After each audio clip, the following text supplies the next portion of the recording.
on Clear Your Clutter Inside and Out, we're talking about internet privacy. Do you get a little freaked out when you've Googled something only to see it appear as an ad on another social media channel? Are you curious about the digital footprint you're leaving behind? How is the information you're sharing on the internet being shared with others? Learn how to keep your shopping private as we begin our month focusing on the holidays. Do you control your clutter, or does your clutter control you?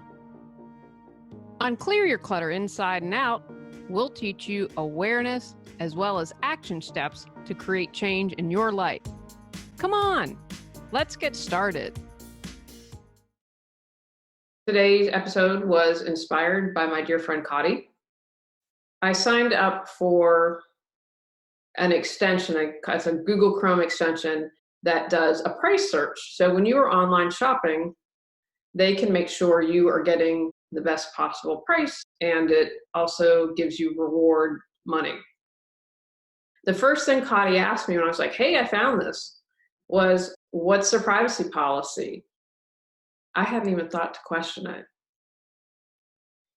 I'm kind of upset with myself that I didn't even think to question it. And when doing research for this episode, I was like, wow, you need to step up your game. There's a lot more that you can do.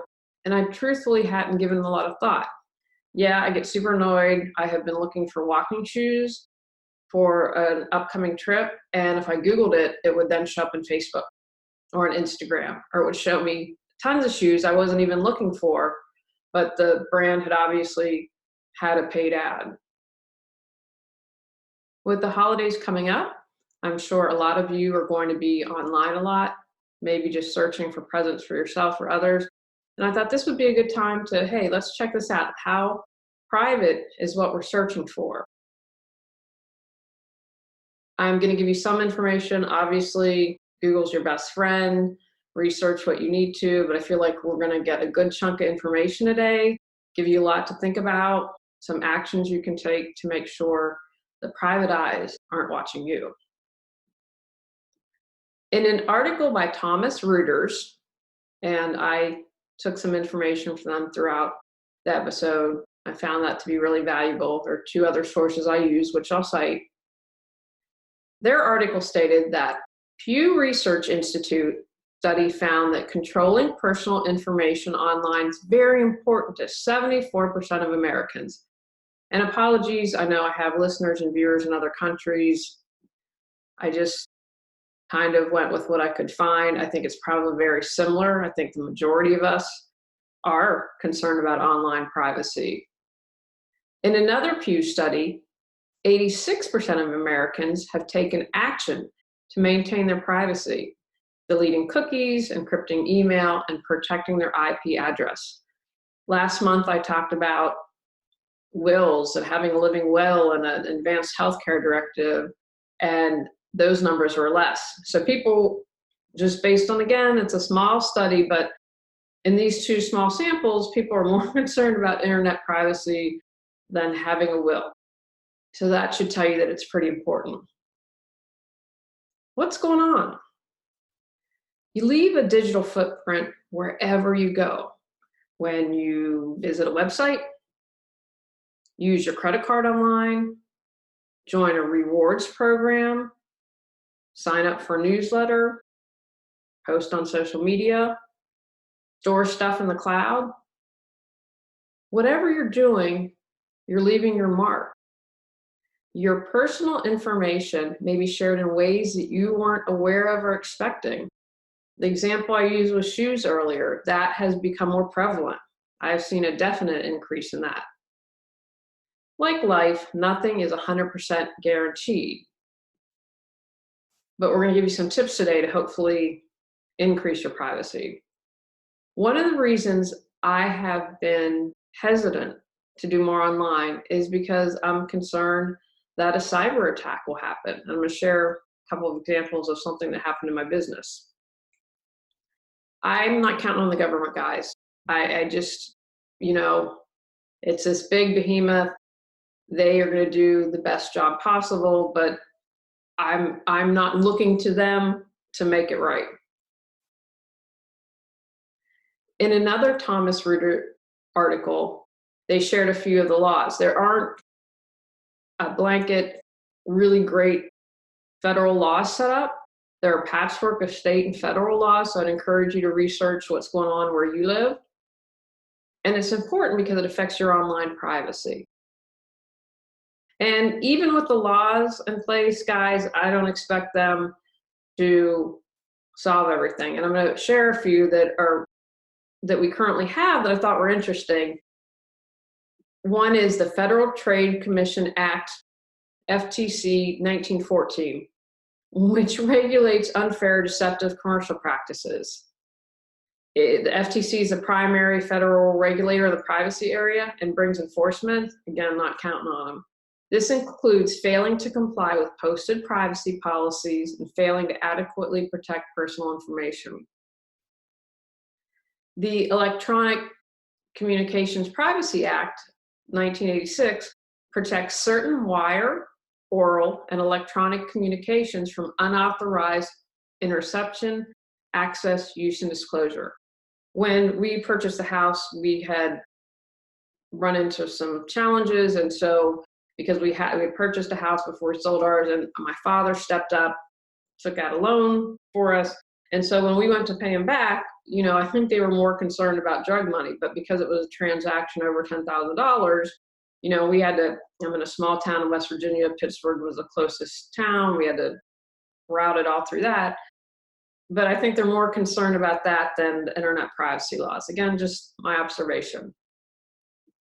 Computer Fraud and Abuse Act, 1986, makes unlawful certain computer-related activities the unauthorized access of a computer to obtain certain information, defraud or obtain anything of value, transmit harmful items, or traffic in computer passwords. Not happening. The Children's Online Privacy Protection Act, 1998, requires certain websites and online service providers to obtain verbal parental consent before collecting, using, or disclosing personal information from minors under the age of 13. It also requires websites to post an online privacy policy, collect only the personal information necessary, and create and maintain reasonable security measures. I think that's probably rarely enforced. I look at my nephew who likes to play at Fortnite, and they have things you can buy and all of this, and I'm like, they are totally taking all that information. And I worry about children. My nieces and nephew are 14, 13, and 10, and I worry that they've already had all their privacy taken from them. Now, again, my brother and sister-in-law are really good about stuff, but if the kids are looking at a site, they don't have all the controls in place. Even if you were super on top of it, stuff can still get out. So we have these laws that are, but really aren't enforced. And I wanted to share the last one because I know you all are going to chuckle. Controlling the Assault of Non-Solicited Pornography and Marketing Act. It's a CAN-SPAM Act that governs sending unsolicited commercial email and prohibits misleading header information and deceptive subject lines. What clickbait, right? And spam. Who of us gets spam? I get spam all the time. If I sign up for something, they have obviously sold my email. And that's just another quick tip, especially if you're doing a lot of shopping. Create a separate account, like create a Gmail account for your bills. I would do something like that keeps all that in one email. And if you want to sign up for something, and I never saw your email, guys, if you sign up for my newsletter, big enough, I wouldn't do that ever, but I'm not big enough for that. And then set up a separate email if you want to sign up for things that enter a contest. Now, if you get spam, it's controlled to one email. This CAN-SPAM Act requires senders to disclose certain information, including a valid opt-out mechanism. And they're trying to get squirrely with that and make it really hard. And it creates civil and criminal penalties for violation. How many times do you get spam, and where do you ever hear about that? So it's kind of this patchwork. Those are a couple you might have known, but again, I really don't think it's making a difference. Common thievery. So I found this from an article from December 29th, 2018 by Harris Shadid. What is internet privacy and why it matters so much in 2019? So I got some good information here and from Kaprisky, which I'll have a comment on that later on when I get more into that. So here are some common internet privacy issues and threats. Tracking, right? I'd mentioned at the beginning of looking for walking shoes, and then they're everywhere on social media. So these ads follow you where you go, and they're based on your web searches or your visits to websites. Your movements are tracked by website advertisers. It's literally like feels as I had been doing research on this, like someone's here in the room watching me. Cookie profiling and other techniques are used to track your overall activities online and create a detailed profile of your browsing habits. Surveillance. Some governments spy on their citizens online to supposedly assist law enforcement agencies. Now, I was surprised about this. The UK's Investigatory Powers Act authorizes mass surveillance and allows the government to legally monitor the internet usage of its citizens. Internet companies, telecoms, and other communication services are required to retain customers' internet connection records for a year, which can be obtained by government authorities and used in investigation, even if they're not related to them in any way. I know for a fact that we do have this going on, and it's just scary.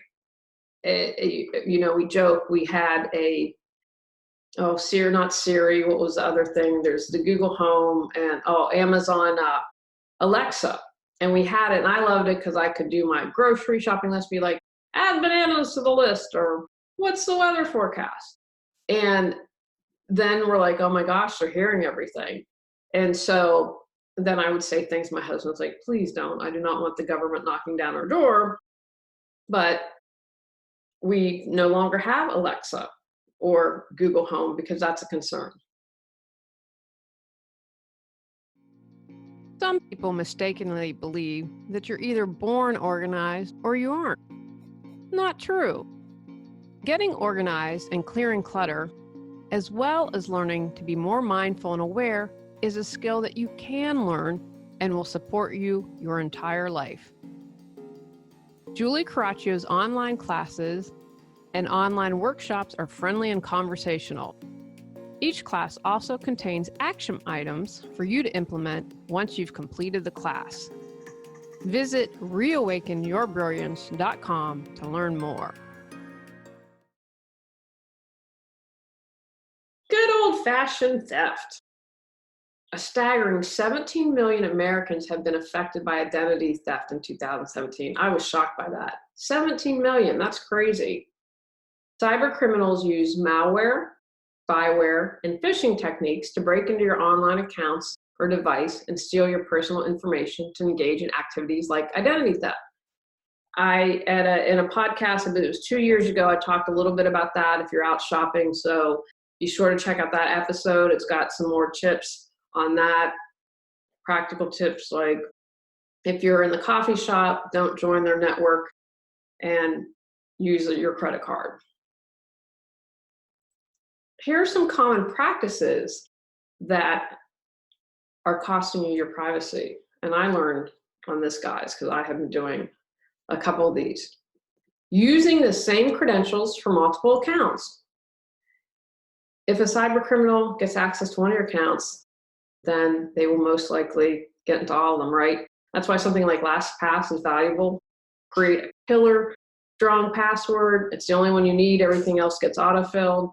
You can create one word that they can't break. Staying logged into websites, raising hand, guilty, guilty, guilty, leaves your online accounts and personal information vulnerable to anyone who uses or hacks into your device. And that's usually when I'm thinking about something, I don't like clutter, so I'll say, do I really want to buy this? Let me think sleep on it. Using services without reading their terms and conditions, guilty. Never click agree until you understand what you're getting yourself into. That's why Cotty was like, Jules, what's the privacy policy? You wouldn't want to legally grant companies and service providers access to all of your data. They'll then sell this information to whoever's willing to pay the most, right? Because they don't care about me. I'm just a faceless number.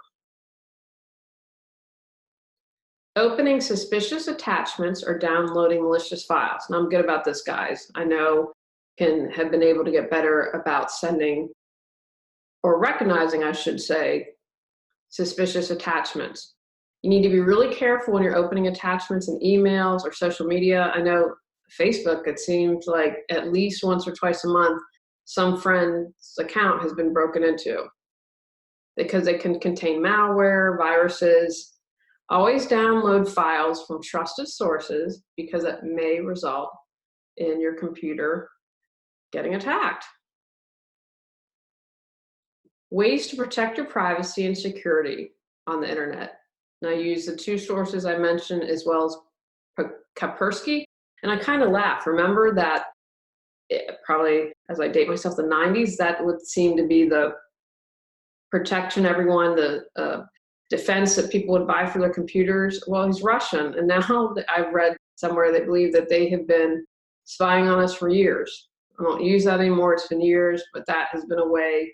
And truthfully, I think that that is definitely believable. I don't think that that is a reach. I don't think that it's, what's the word I'm looking for? That it's paranoia. I think it's probably a reality.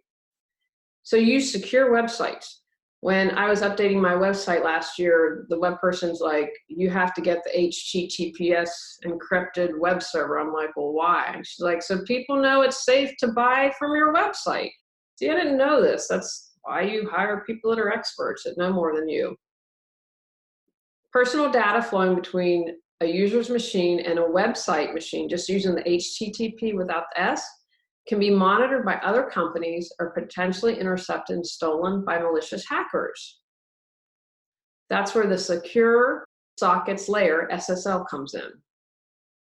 So you want to look for the HTTPS or SSL when purchasing or entering personal information, and check for an HTTPS or a padlock icon in your browser's URL bar to verify that the site is secure before entering personal information.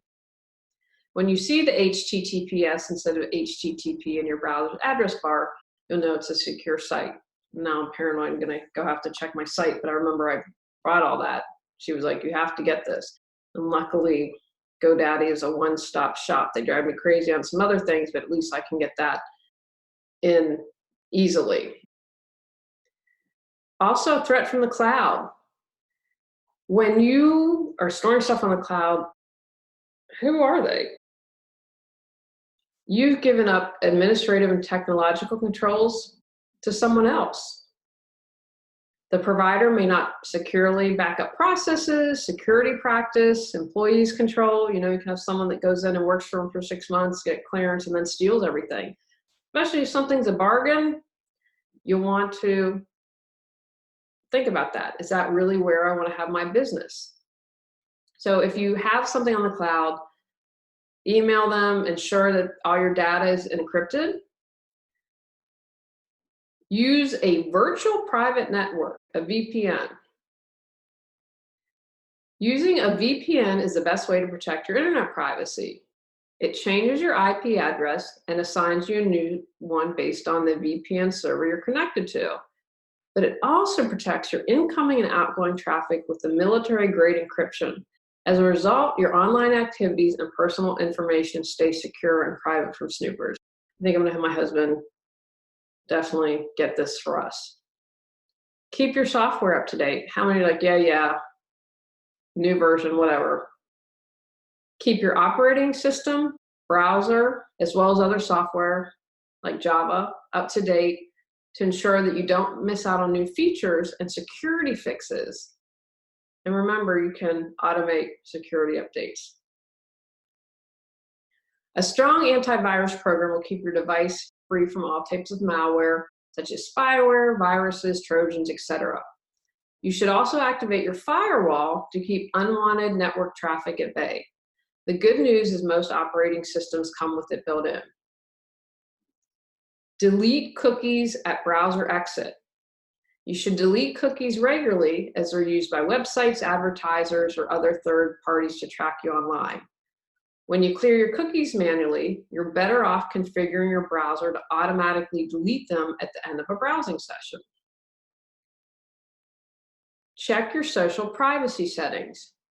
If you have social accounts, these networks have a lot of information about you, and you might be surprised how much of it's visible to anybody on the internet by default. Ooh, that's kind of scary. Check your privacy settings. It's up to you to decide what information you want to share with complete strangers or just yourself. Don't use public storages for private information. Oversharing is not just happening on social media. Don't use online services that are meant for sharing information to store your private data. For example, Google Docs isn't an ideal place to store a list of passwords. I am now working with volunteering to do everything on Google Docs, and I don't use that as frequently. And Dropbox, I have a Dropbox account, and I bet a lot of other people listening do too. It's not the best place to put your passport scan, right? So just think it through. You guys are smart, you'll figure it out. Keep your main email address and phone number private. I was talking earlier about setting up accounts specifically for online banking, or specifically if you're going to sign up for a newsletter or you want to enter a contest. First, you're going to reduce the amount of spam in your email inbox and hundreds of robocalls on your phone. Now, I have Google Voice, guys, and I have to tell you, some stuff gets through, but when I was looking at Google Voice, and I was like, oh my gosh, I didn't realize as I'm deleting on Voice that it's in Gmail, and I had over 12,000 emails. The amount of robocalls that Google Voice has saved me from is phenomenal. And if you're someone getting a lot, look at an option like that. But if you keep your email and phone number private, then it'll be less of an issue. Don't share it with random people on social networks. Again, just kind of use common sense. You can also consider creating an additional email account and purchase an additional SIM card to use for online shopping and other situations that require sharing your data with strangers. And finally, use messaging apps with end-to-end encryption. Most modern messaging apps use encryption, but in many cases, it's what they call encryption in transit. Messages are decrypted on the provider side and stored in its servers. What if someone hacks those? Don't take that risk, especially if you're a big message user.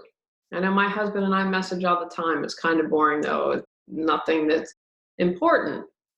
But choose an end-to-end encryption. That way, even the messaging service provider can't see your conversations. WhatsApp, in my understanding, has end-to-end encryption. Note that by default, Facebook Messenger, Telegram, and Google Allo don't use end-to-end encryption. To enable it, manually start a secret chat. So those are just a few tips as you are surfing the internet this holiday season, and it's good to do not just for the holidays, but keep your information, keep your life private. Cut down on the robocalls and the spam that you're getting. Take actions from today's podcast. Pay attention to your digital footprint. Read any terms and conditions before agreeing to sign up for anything. Log out of websites. Use sites with an SSL certificate or the HTTPS. Consider something like LastPass so you don't keep using the same password for sites. Update your software regularly. Delete cookies after each session. Create a separate email for online purchases and use a write-off phone number. use a VPN. On our next episode, we're talking about why less is more. Go out, clear your clutter to create the life you choose, deserve, and desire. When you clear your clutter, you can share your gifts with the world.